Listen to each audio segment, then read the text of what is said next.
Good morning, welcome to my daily vlog. গতকাল weather forecast check করে দেখলাম আজ স্নোফল হবে। এই এক্সপিরিয়েন্সটা শেয়ার না করেই পারলাম না। আমার লাইফের ফার্স্ট স্নোফল, আমি খুবই এক্সাইটেড। আর সকাল সকাল বের হয়েই আচার খেয়ে পড়লাম। তারপর উঠে দাঁড়িয়ে বাসায় ব্যাক করে এই তো রেডি হয়ে নিলাম।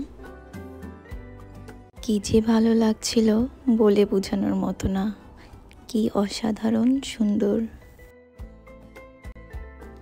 আই এম শিওর সবাই আমাকে পাগল ভাবছে এভাবে দেখে, বাট নেভার মাইন্ড। গিয়েছিলাম স্যালনে, স্যালন থেকে বের হয়ে আবার চলে গেলাম একটা শপে। অনেক রকম ফ্লাওয়ার্স ছিল, খুবই ভালো লাগছিল দেখে। আমার পরিচিত যারা এখানে অনেক দিন ধরে থাকে তারা বলছিল প্রথম প্রথম স্নোফল খুব মজার, পরে বুঝবা কত প্যারা স্নোয়ের মধ্যে হাঁটা। বাসায় ব্যাক করছি। আজকের ব্লগ এতটুকুই, ভালো থাকবেন আর আমার জন্য দোয়া করবেন। আল্লাহ হাফেজ।